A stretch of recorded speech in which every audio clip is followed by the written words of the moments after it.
오늘 말씀은 시편 50편입니다. 1절부터 15절입니다. 전능하신 이 여호와 하나님께서 말씀하사 해 돋는 데서부터 지는 데까지 세상을 부르셨도다. 온전히 아름다운 시온에서 하나님이 빛을 비추셨도다. 우리 하나님이 오사 잠잠하지 아니하시니 그 앞에는 삼키는 불이 있고 그 사방에는 광풍이 불리로다. 하나님이 자기 백성을 판결하시려고 위 하늘과 아래 땅에 선포하여 이르시되 나의 성도들을 내 앞에 모으라. 그들은 제사로 나와 언약한 이들이니라 하시도다. 하늘이 그의 공의를 선포하리니 하나님 그는 심판장이심이로다. 셀라. 내 백성아 들을지어다. 내가 말하리라. 이스라엘아 내가 내게 증언하리라. 나는 하나님 곧 내 하나님이로다. 나는 내 재물 때문에 너를 책망하지 아니하리니 내 번제가 항상 내 앞에 있음이로다. 내가 내 집에서 숫소나 내 우리에서 순념소를 가져가지 아니하리니 이는 산림의 짐승들과 무산의 가축이 다 내 것이며 산의 모든 새들도 내가 아는 것이며 들의 짐승도 내 것이미로다. 내가 가량 주려도 내게 이르지 아니할 것은 세계와 거기에 충만한 것이 내 것이미로다. 내가 숫소의 고기를 먹으며 염소의 피를 마시겠느냐. 감사로 하나님께 제사를 드리며 지존하신 이에게 내 서원을 갚으며 환난 날에 나를 부르라. 내가 너를 건지리니 내가 나를 영화롭게 하리로다. 아멘. 네. 참된 예배자라는 제목으로 은혜를 나누고자 합니다. 사랑하는 성도 여러분, 인간이 하나님을 떠난 이후로 선악과 사건으로 이제 하나님과 분리되어 자기 스스로 생존해야 되는 그런 삶을 산 이후로 하나님께서는 다시 죄인인 인간과 관계를 회복하기 위하여 구원의 길을 제시해 주십니다. 그것이 바로 제사입니다. 동물의 피를 가져오라는 것입니다. 인간이 아무리 신을 만나려고 해도 찾고 구해도 하나님은 숨어 계십니다. 답답한 인간은 수행도 하고 제물도 드리고 하나님을 만나려고 달래보려고 애도 씁니다. 우리가 잘 아는 효녀 심청이 사건도 인신제사를 드려서 바다신의 노여움을 피해보려고 하는 그와 같은 종류의 수많은 이야기들이 신화와 설화들이 많이 있습니다. 하나님께서 계시하지 않으면 인간은 별의별 방법을 다 동원해서 할 수밖에 없는 처지입니다. 하나님께서는 이스라엘의 민족과 제사와 율법을 통해서 관계를 회복하십니다. 언약을 맺으십니다. 그리고 제사와 율법의 실체이신 하나님의 아들 예수님을 통해서만 구원의 길을 제시한 것입니다. 그것이 하나님의 방법입니다. 신령과 진정으로 예배하여 하나님께 이 영광을 돌리라는 내용입니다. 우선 찬송과 경배를 받으시기에 합당하신 하나님께 영광을 돌리자.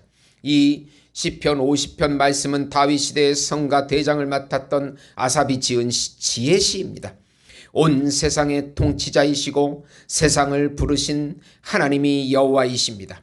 그 중에서 아름다운 예루살렘 시온성에 당신의 빛을 비추셨습니다.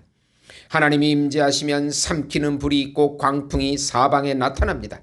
하나님의 임재의 모습을 비유하는 말씀입니다. 하나님의 백성들은 제사로 언약을 맺은 사람이라고 5절에 말씀합니다. 하나님께서 백성들을 심판하러 오십니다. 하나님께서 제사와 율법으로 이스라엘 백성들과 언약을 맺으셨듯이 그렇게 예수님의 피의 제사와 영의 새 법으로 우리와 새 언약을 맺으셨습니다.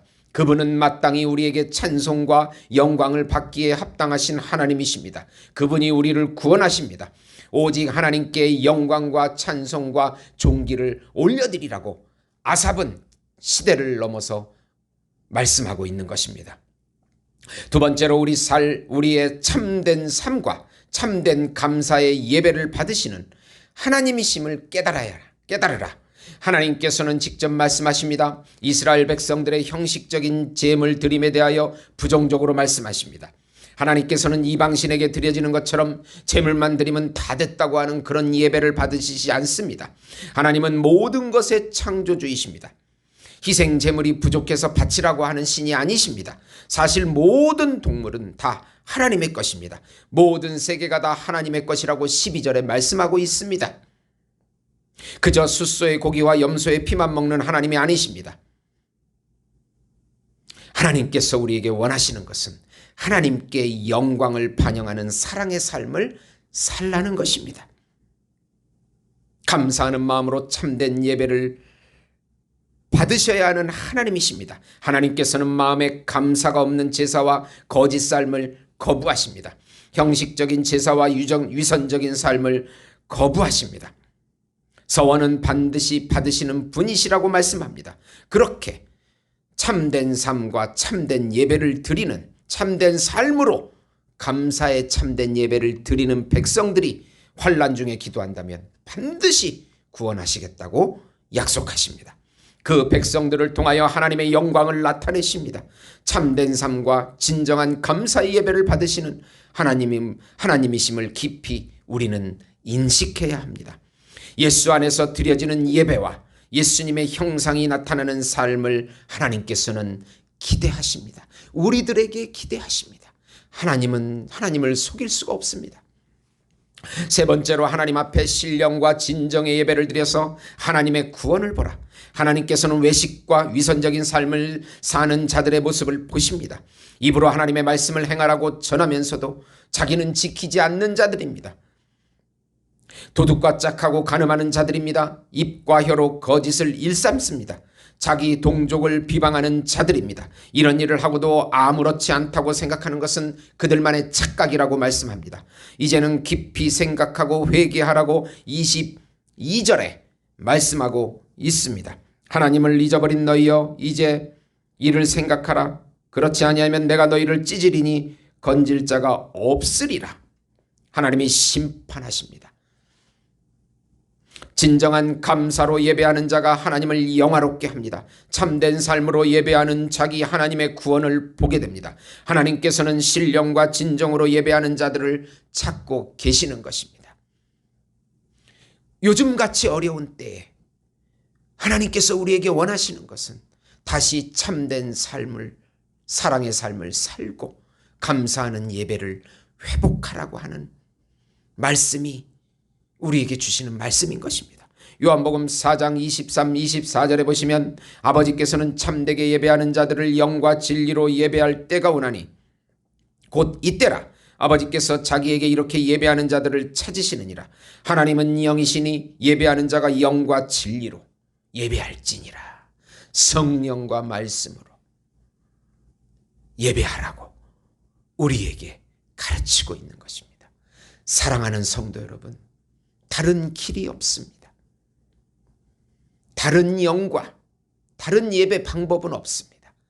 하나님의 영으로 예배하며 진리의 말씀에 순종하면서 참된 삶으로 예배하는 그 예배를 하나님께서는 받으신다고. 그럴 때 우리를 모든 환난 속에서 구원하시겠다고 약속하고 있는 것입니다. 사실 이 말씀이 지금 이 어려운 시대에 우리에게 하시는 말씀인 것입니다. 이 말씀에 순종하심으로 기적을 체험하시는 우리 예수목장교회 성도 여러분이 되시기를 예수님의 이름으로 축원드립니다. 성부 하나님께서 우리를 불쌍히 여겨주시고 성령 하나님께서 연약한 저희들에게 능력과 지혜로 덧입혀 주시고 성자 예수님께서 죄인인 우리와 동행해 주시고 인도해 주시옵소서. 예수의 이름으로 더러운 것들은 다 물러가게 해 주시옵소서. 우리의 욕심, 탐욕 모든 것들은 떠나가게 해 주시옵소서. 예수님의 이름으로 기도드리옵나이다. 아멘.